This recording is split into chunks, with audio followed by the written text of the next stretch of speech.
Hello everyone, welcome to my YouTube channel. My name is पूजा पांडे. मैंने UGC net and Maharashtra set दोनों qualify किया है.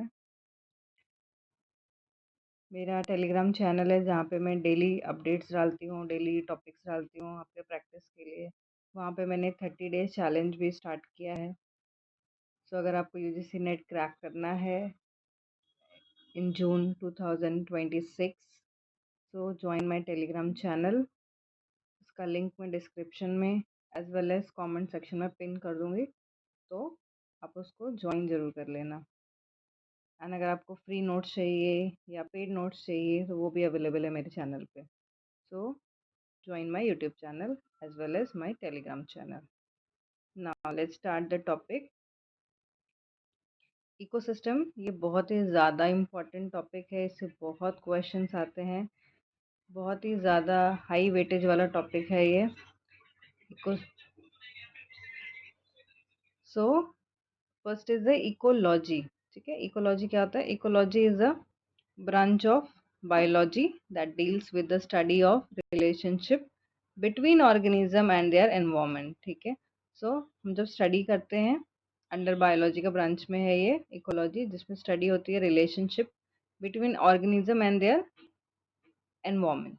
ठीक है, उनके एनवायरनमेंट से उनका इंटरेक्शन, जैसे हम अपने एनवायरनमेंट से इंटरेक्ट कर रहे हैं तो वी आर द ऑर्गेनिज्म. सो जब इसकी स्टडी होगी that is called the ecology. Simple meaning में वी कैन से दैट कि study of interaction in nature, है ना, किसी भी लिविंग का उसके नेचर से उसके एनवायरनमेंट से इंटरेक्शन की स्टडी को इकोलॉजी बोलते हैं. Right now ecosystem is a unit and ecology is a subject. Right, so ecology क्या है? ये पूरा एक बड़ा ब्रॉड सब्जेक्ट है एंड उसके अंडर आता है इकोसिस्टम. इकोसिस्टम क्या होता है? It is a functional unit of nature where living organism, जिसे हम बायोटिक कंपोनेंट बोलते हैं, एंड एबायोटिक कंपोनेंट जो नॉन लिविंग होते हैं एनवायरनमेंट, उससे उनके बीच का interaction, that is called the ecosystem. ठीक है, जिसमें बहुत सारी चीज़ें होती है. न्यूट्रिएंट का फ्लो होता है, एनर्जी फ्लो होता है ना, न्यूट्रिएंट साइक्लिंग होती है, डिकम्पोजिशन होता है, बहुत सारी चीज़ें चलती हैं. जैसे एग्जाम्पल में अगर आपको दूँ, सपोज एक क्लासरूम है. ठीक है, सो उस क्लासरूम में क्या आपको दिखेंगे? स्टूडेंट्स बैठे होंगे, टीचर होंगे, है ना. तो स्टूडेंट और टीचर क्या हो गए? They are the biotic components, the living organism. और जब वो क्लास जब चल रही है तो वो टाइम पे ऐसा तो है नहीं कि जो स्टूडेंट है वो सांस नहीं ले रहे या पानी नहीं पी रहे या उनको गर्मी नहीं लग रही है ना. तो वो क्या हो रहा है? वो पढ़ाई के साथ साथ हम जो नेचर के साथ हमारा इंटरेक्शन भी हो रहा है. हम सांस भी ले रहे हैं, है ना, ऑक्सीजन ले रहे हैं, कार्बन डाइऑक्साइड रिलीज रिलीज कर रहे हैं, हम पानी पी रहे हैं, है ना, हमें गर्मी लग रही है या हमें हवा लग रही है. राइट, तो हमारा क्या हो रहा है? इंटरेक्शन हो रहा है. तो उस क्लासरूम को हम क्या बोल सकते हैं? दैट इज अ इकोसिस्टम, जिसके अंदर एबायोटिक कंपोनेंट है, एयर है, वाटर है, टेम्परेचर है, सनलाइट है, एंड बायोटिक कंपोनेंट है, ह्यूमंस है ना, इंसेक्ट्स होंगे. राइट, तो क्या हो रहा है? वहाँ पे इंटरेक्शन हो रहा है और वो एक पर्टिकुलर एरिया है जहाँ पे एबायोटिक कंपोनेंट भी है और बायोटिक कंपोनेंट भी है और उनके बीच में इंटरेक्शन भी हो रहा है. So that is called ecosystem. ठीक है, उस क्लासरूम को हम इकोसिस्टम बोलते हैं. बट ये कैसा इकोसिस्टम, क्लासरूम कैसा इकोसिस्टम है? It is a man made ecosystem, वो नेचर ने नहीं बनाया है. तो ecosystem again of two type, एक नेचुरल होता है और एक मैन मेड होता है जो ह्यूमंस ने बनाया है. इन सिंपल वर्ड इकोसिस्टम क्या है? बायोटिक एंड एबायोटिक कंपोनेंट का इंटरेक्शन होता है, उसकी स्टडी को, उसको ही हम इकोसिस्टम बोलते हैं.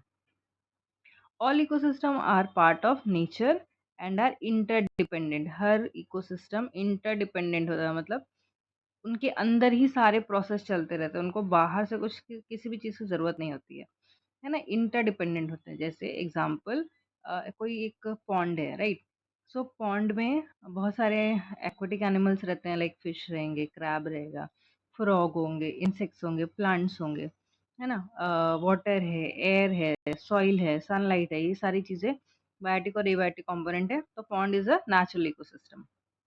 अभी जो प्लांट है उस पॉन्ड के अंदर, जो एनिमल्स हैं उस पॉन्ड के अंदर, उन्हें क्या हमें बाहर से खाना देने की ज़रूरत पड़ती है? नहीं. क्यों? क्योंकि वो इंटरडिपेंडेंट होते हैं, क्योंकि उन उस पॉन्ड के अंदर एनर्जी फ्लो हो रहा है. उस पॉन्ड में ऐसा कोई ऑर्गेनिज्म होगा जिसे कोई दूसरा खा रहा होगा, या उसके लिए कुछ फूड होगा, है ना? जैसे कोई उसमें हर्बीवोर होगा जो प्लांट को खा लेगा, उसमें कोई कार्निवोर होगा जो उस हर्बीवोर को खा लेगा, राइट? सो इसीलिए हम उसको इंटरडिपेंडेंट बोलते हैं, क्योंकि हर इकोसिस्टम में जो भी ऑर्गेनिज्म होते हैं उनके लिए फूड अवेलेबल होता है। उस इकोसिस्टम के अंदर साइक्लिंग होती रहती है न्यूट्रिएंट की, और एनर्जी का फ्लो होता रहता है, ठीक है? इसीलिए क्या होता है, ecosystem is a interdependent. Then energy flow is a unidirectional. Energy flow हमेशा यूनिडायरेक्शनल होता है। यूनिडायरेक्शनल का मतलब एक डायरेक्शन में फ्लो करने वाला। अगर एक से दूसरे में ट्रांसफर हो गया तो वो कभी भी रिवर्स नहीं आएगा। ये बहुत ही इंपॉर्टेंट टॉपिक है, इससे क्वेश्चन बहुत ज़्यादा आते हैं। देन नेक्स्ट इज जो न्यूट्रिएंट साइक्लिंग कैसे होती है, साइक्लिक होती है। ओके, तो ये आप याद रखना है, बहुत इंपॉर्टेंट पॉइंट है। इससे बहुत बार एमसीक्यूज बने हैं, पीवाईक्यूज के क्वेश्चंस भी हैं। एनर्जी फ्लो बहुत बार पूछता है, एनर्जी फ्लो साइक्लिक है ना? न्यूट्रिएंट साइक्लिंग क्या है, यूनिडायरेक्शनल है, तो ये गलत है। जो एनर्जी फ्लो होता है वो यूनिडायरेक्शनल होता है, और जो न्यूट्रिएंट होता है वो साइकिल में फ्लो करता है, यानी जहाँ से स्टार्ट होता है अगेन वो वापस से उसी जगह पे पहुंच जाता है। बट ऐसा एनर्जी में नहीं होता, ठीक है? Now next is the component of ecosystem. Ecosystem is made up of two main components, biotic component and abiotic component. Already हमने डिस्कस किया है। बायोटिक जितने भी लिविंग ऑर्गेनिज्म होते हैं, ठीक है? सो वो कौन कौन से हैं? प्लांट्स हैं जिसे हम प्रोड्यूसर बोलते हैं या ऑटोट्रॉप्स बोलते हैं। एनिमल्स जो कंज्यूमर कहलाते हैं या हेट्रोट्रॉप्स।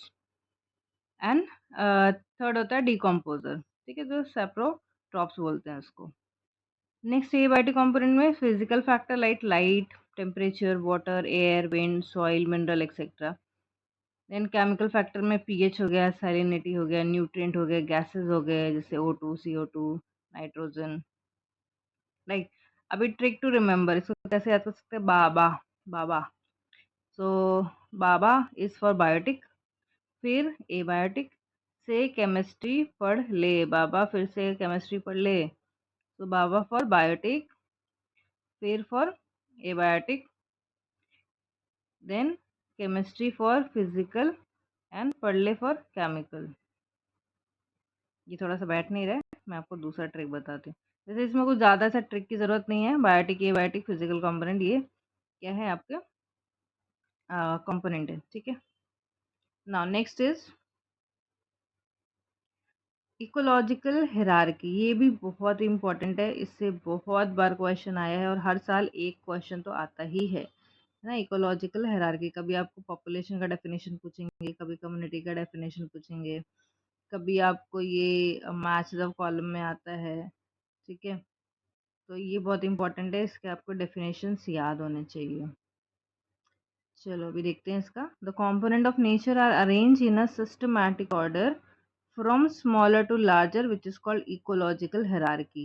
हायरार्की मीन्स जो हम जैसे एक तरह का अरेंज करते हैं ना, असेंडिंग ऑर्डर डिसेंडिंग ऑर्डर में, वैसे ये इकोलॉजिकल हायरार्की है। तो बिल्कुल स्मॉल से यानी इंडिविजुअल पर्सन से लेके पूरे एक पूरा आपका अर्थ बायोस्फेयर पूरा कवर करता है, ठीक है? तो सबसे छोटा क्या हो गया उसमें, एक organism, single individual, single organism is called और एन इंडिविजुअल लिविंग बीइंग, ठीक है? One tree, one deer, any one single organism, कोई भी हो सकता है, कोई प्लांट हो सकता है, कोई एनिमल हो सकता है, ठीक है? तो उसको हम क्या बोलते हैं? ऑर्गेनिज्म। जब ऑर्गेनिज्म नेक्स्ट लेवल पे आता है पॉपुलेशन। जब सेम ऑर्गेनिज्म नंबर उनकी जब इंक्रीज हो जाती है, जैसे ह्यूमन है ना, अभी सेंसस होने वाला है, तो क्या कर रहे हैं उसमें, पॉपुलेशन को काउंट करेंगे, ह्यूमन पॉपुलेशन, तो उसमें सिर्फ ह्यूमंस की काउंटिंग होगी, ठीक है? तो पॉपुलेशन हम किसको बोलते हैं? Group of individuals of same species. तो सारे ह्यूमंस, चाहे वो राजस्थान के हो, चाहे वो इंडिया के हो, चाहे वो अमेरिका के हों, अगर सब ह्यूमन है तो वो सब क्या है? सेम स्पीशीज है, राइट? तो इन्हें क्या बोलेंगे? हम पॉपुलेशन बोलेंगे। तो पर्टिकुलर एरिया में जो सेम स्पीशीज रहते हैं उन्हें हम पॉपुलेशन बोलते हैं। All deer in a forest is example, ठीक है? All human in a particular area, that is called a population of human.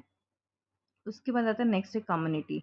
Community में अगेन ग्रुप ऑफ ऑर्गेनिज्म होता है, बट वो डिफरेंट डिफरेंट होंगे, ठीक है? ग्रुप ऑफ डिफरेंट, जैसे ह्यूमन का पॉपुलेशन है, देन उसमें एनिमल्स आ गए, डॉग का पॉपुलेशन हो गया, इन कैट के पॉपुलेशन हो गए, इंसेक्ट्स के पॉपुलेशन हो गए, ठीक है, तो उसको हम कम्युनिटी बोलते हैं। Group of different population living and interacting in an area. Example, किसी फॉरेस्ट में डियर भी है, टाइगर भी है, प्लांट भी है, बर्ड भी है, तो वो क्या हो गया, कम्युनिटी हो गया। अगर हम सिर्फ डियर की बात करेंगे, जितने एक फॉरेस्ट में कितने टोटल डियर हैं, तो वो पॉपुलेशन हो गया। एक डियर की बात करेंगे तो वो ऑर्गेनिज्म हो गया। पूरे फॉरेस्ट में कितने डियर हैं, कितने प्लांट है, कितने बर्ड है, तो वो कम्युनिटी हो गई, ठीक है।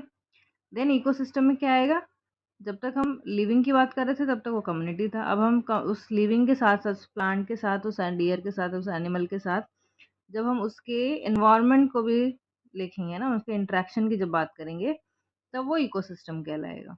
इंटरेक्शन बिटवीन कम्युनिटी, जैसे biotic and abiotic organism with their biotic and abiotic component in their environment.